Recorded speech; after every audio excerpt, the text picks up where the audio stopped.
A Samsung começou em 1938 como uma pequena empresa comercial, empresa que vendia macarrão, peixe seco e vegetais locais. Naquela época, era impossível imaginar que o Samsung se transformaria numa das empresas mais valiosas do mundo. Samsung criou arranha-céus, estradas, hospitais, roupas, robôs e muito mais.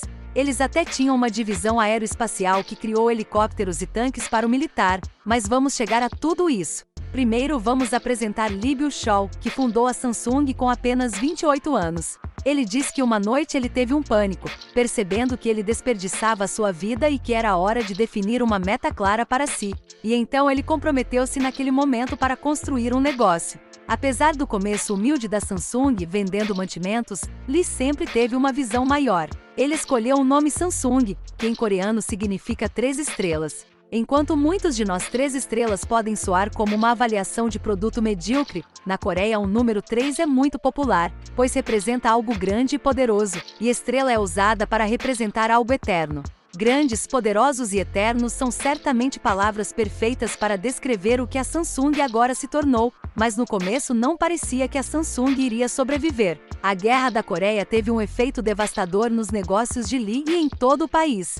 Na verdade, depois da guerra, houve uma escassez de commodities e a Coreia foi fortemente dependente de importações. Então, Lee decidiu diversificar o seu negócio e criar bens acessíveis para o público. Começou por criar uma refinaria de açúcar e, em seguida, usando os lucros que ele abriu a maior fábrica de lã do país. Isso permitiu que a Samsung expandisse em têxteis e começasse a criar produtos acabados, como roupas. Foi a diversificação que permitiu à Samsung sobreviver. Lee decidiu continuar a perseguir essa estratégia de forma mais agressiva e reinvestiu o dinheiro que ganhou em outras novas áreas, como abrir uma loja de departamento e entrar no negócio de seguros. De fato, até hoje a Samsung é a maior seguradora do sul da Coreia. Com toda essa rápida expansão do seu negócio, não demorou muito para que Lee se tornasse o homem mais rico do país, e ele estava prestes a ficar muito mais rico. Em 1968, os executivos da Samsung tiveram uma reunião onde decidiram o próximo mercado para entrar,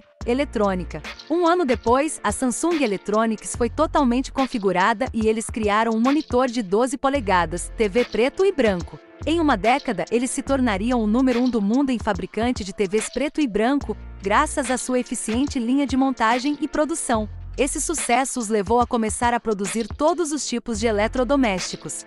Em 1979, começaram a fazer micro-ondas. Em 1980, eles começaram a produzir condicionadores de ar. Em 1981, produziram 1 milhão de televisores a cores. E em 1983, começaram a fazer computadores pessoais. Mas logo perceberam que para produzir todos esses produtos eletrônicos, eram fortemente dependentes da importação de tantos pequenos componentes do exterior. Para resolver isso, compraram uma empresa de semicondutores para ter controle total sobre a cadeia de suprimentos. Eles não apenas usaram esses chips nos seus próprios produtos, mas começaram a vendê-los globalmente para outros fabricantes de eletrônicos, abrindo ainda outra linha de produtos para a Samsung.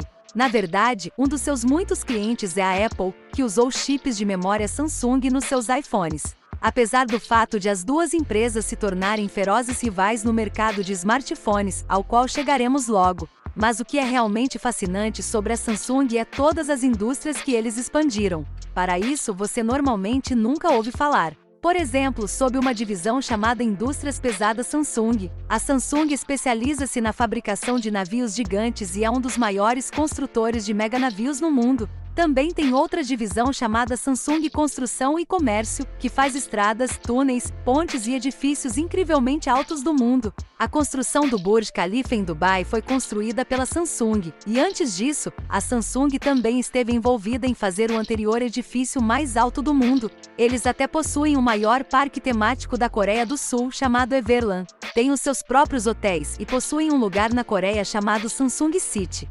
Mas essa certamente não é a história completa. A verdade real é muito mais controversa.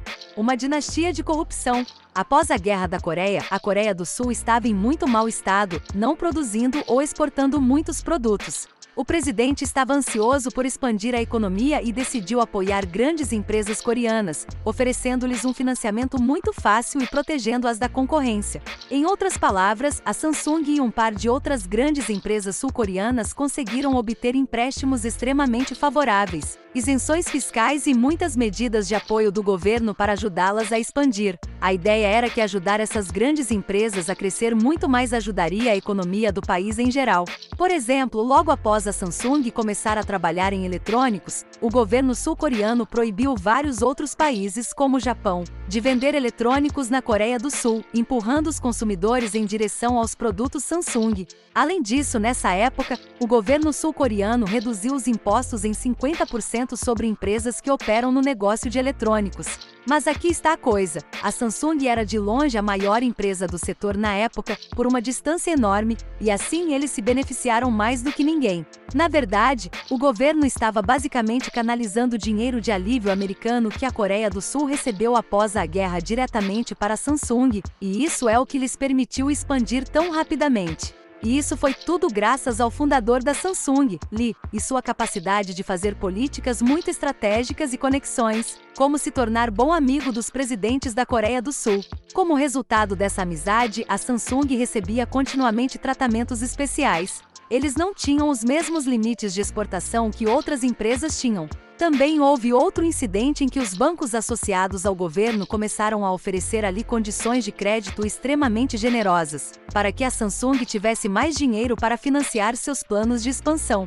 Mas quando Lee conseguiu o dinheiro desses bancos, ele usou parte desse dinheiro para comprar esses mesmos bancos que lhe deram os créditos. Agora, para ser justo, é verdade que pelo governo ajudando a Samsung de muitas maneiras, isso ajudou toda a economia da Coreia do Sul, especialmente porque a Samsung empregava um grande número de pessoas à medida que crescia. Mas o tratamento favorável do governo à Samsung frequentemente acabou prejudicando outras empresas coreanas menores. Como alguém poderia competir com um conglomerado apoiado pelo governo com tão vastos recursos e riqueza? A Samsung poderia esmagar qualquer um que quisesse quando entrasse em um novo mercado. Isso significava que alguns viam Lee como um símbolo de corrupção. Pode-se também argumentar que, ajudando tanto a Samsung, a economia coreana está agora excessivamente dependente de uma única empresa. Se as coisas correrem mal para a Samsung, pode ter um efeito terrível em toda a nação, especialmente porque a Samsung está tão fortemente envolvida em tantas indústrias diferentes. Na verdade, um estudo em 2014 descobriu que a Samsung compõe cerca de 17% de toda a economia da Coreia do Sul. Você vê, a Samsung é uma das tabelas coreanas, um termo coreano que se refere a conglomerados familiares que construíram impérios gigantes através de estreitos laços governamentais. Existem alguns outros como LG e Hyundai, mas a Samsung é a maior, e basicamente porque esses impérios de negócios são mantidos dentro da família. Significa que apenas algumas famílias na Coreia do Sul têm uma grande quantidade de poder, riqueza e influência sobre o país. Assim, quando o fundador da Samsung, Lee, faleceu em 1987, seu filho, Lee Kun-hee, assumiu os negócios. É aqui que os laços da Samsung com o governo ficam ainda mais controversos. Em primeiro lugar, em 1996, Lee Kun-hee foi acusado de subornar um ex-presidente. No entanto, por causa das conexões da Samsung com o governo, o presidente na época o perdoou sem tomar mais ações legais. Então, em 2008, Lee Kun-hee foi acusado de administrar um partido político Caixa 2, que foi usado para subornar promotores e políticos. Ele foi considerado culpado de sonegação de impostos e peculato, pelos quais ele se desculpou e deixou o cargo na empresa. Mas não houve tempo de prisão, e dentro de apenas 2 anos, o novo presidente da Coreia do Sul o perdoou, e Lee Kun-hee voltou a trabalhar como presidente da Samsung, como se nada tivesse acontecido. Em 2 ocasiões distintas, Lee Kun-hee foi acusado de suborno, corrupção e evasão fiscal. E em ambas as ocasiões, ele não recebeu tempo de prisão e foi perdoado de todos os crimes. Apesar da evidência esmagadora que mostra o quão firmemente a Samsung e o governo estão conectados, mesmo quando publicamente condenado por um crime, o presidente pode simplesmente revertê-lo. Isso vai ainda mais longe. Em um livro polêmico intitulado Think Samsung, escrito pelo ex-diretor jurídico-chefe da Samsung, foi alegado que Lee Kun-hee desviou cerca de 9 bilhões das subsidiárias da Samsung, destruiu provas e subornou oficiais do governo para garantir que seu filho o sucedesse como chefe da Samsung. Além disso, vários candidatos presidenciais e assessores teriam recebido subornos da Samsung. A Samsung negou algumas dessas reivindicações, e a maior parte da mídia sul-coreana se recusou a mencionar este livro, porque a Samsung é tão grande parte do país que um ataque à Samsung pode ser percebido como um ataque à própria Coreia do Sul. Além disso, é possível que a mídia simplesmente não quisesse pegar o lado ruim da Samsung, dado o quão poderosa a empresa é. Por exemplo, em um artigo intitulado Coreia do Sul, a República da Samsung, o autor sugeriu que o presidente da Samsung é mais poderoso do que o presidente da Coreia do Sul e que muitos coreanos veem a Samsung como invencível e acima da lei. Essencialmente, a empresa tem vasta influência sobre a mídia, o governo e o país inteiro. E apenas para tornar as coisas ainda mais absurdas, quando eventualmente Lee Kun-hee faleceu, seu filho assumiu o cargo depois dele. Ele também foi considerado culpado de peculato e suborno de políticos, assim como seu pai havia sido. Agora, eu realmente quero enfatizar que estamos falando sobre as ações de um pequeno número de indivíduos aqui. A Samsung é um conglomerado gigante com centenas de milhares de funcionários. Portanto, é injusto manchar toda a Samsung com as ações de apenas algumas pessoas. Claramente, a Samsung também teve muito sucesso na Coreia do Sul.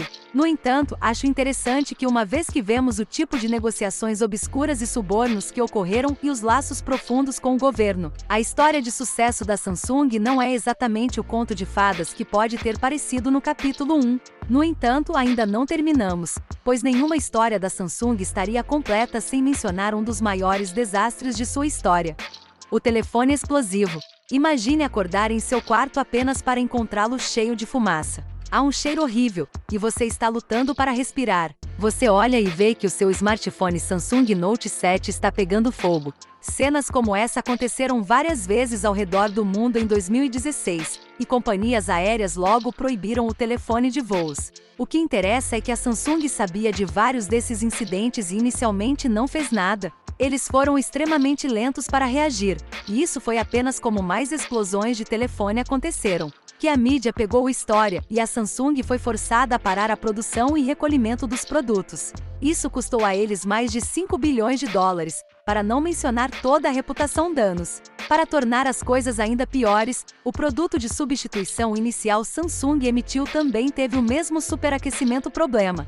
É porque a Samsung inicialmente culpou a bateria como sendo o problema, mas na verdade era mais complexo do que isso. Não era apenas um defeito componente que pode ser facilmente trocado fora, mas, em vez disso, ligado ao interno design e à forma como os componentes no dispositivo foram basicamente abarrotados intimamente juntos.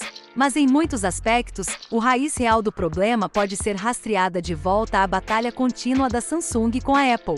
Se voltarmos para 2011, a Apple estava processando a Samsung, alegando que eles basicamente copiaram o design de seus iPhones, exigindo bilhões de dólares. Enquanto Steve Jobs chamou publicamente a Samsung de imitadora, a Samsung achou isso ridículo, dado que a Apple tinha levado muita inspiração dos concorrentes próprios produtos ao longo dos anos. Mas executivos da Samsung estavam determinados a criar algo novo e mudar a narrativa de Samsung sendo seguidores em vez de líderes. E portanto eles lançaram sua série Galaxy Note, um cruzamento entre um tablet e um smartphone. Mas para o modelo Note 7, a Samsung queria adicionar muitos novos recursos e exigia prazos muito agressivos. Os engenheiros da Samsung lembram que a pressão para fazer o dispositivo no tempo foi extremamente intenso, e que se tornou uma pressa caótica para terminar o produto pelo prazo. Eles não perceberam na época, mas basicamente na corrida para tentar ser a Apple, a Samsung tinha apressado o desenvolvimento do produto. Eles abarrotaram o Note 7 com muitos recursos e não gastaram tempo suficiente no controle de qualidade. É claro que antes de perceber os problemas, eles venderam milhões desses telefones perigosos em todo o mundo e gastaram gigantescas somas de dinheiro em comercializá-los. Por exemplo, quando as pessoas no YouTube criaram vídeos de paródia e roubo de carros com personagens usando os Galaxy Note 7S como granadas explosivas, a Samsung aplicou direitos autorais nos vídeos, apesar de não terem absolutamente nenhum direito de fazê-lo. Isso saiu pela culatra ainda mais quando suas tentativas de censura criaram ainda mais buzz e controvérsia em torno de toda a história. No entanto, apesar de todo o drama, tanto com seus produtos quanto com seus proprietários, a Samsung continuou a ter um sucesso incrível. Eles criaram produtos inovadores, como seus telefones dobráveis. Eles geraram mais receita do que empresas como Google e Microsoft. Eles, sem dúvida, continuarão a manter-se entrando em todos os tipos de novos mercados. Dado o começo muito humilde de como a Samsung começou, é realmente bastante incrível o que a empresa se tornou agora. E eu acho que é a prova de que, com trabalho árduo suficiente, qualquer um pode transformar seu pequeno negócio em um império gigante. Contanto que você seja um bom amigo do presidente do seu país e eles estejam dispostos a canalizar milhões de dólares do dinheiro do contribuinte. Com tudo visto, se você gostou do vídeo, inscreva para receber mais conteúdo como este. E não se esqueça de deixar um like e se inscrever no canal e clicar no sino para ser notificado quando lançamos um novo vídeo. Eu te vejo lá!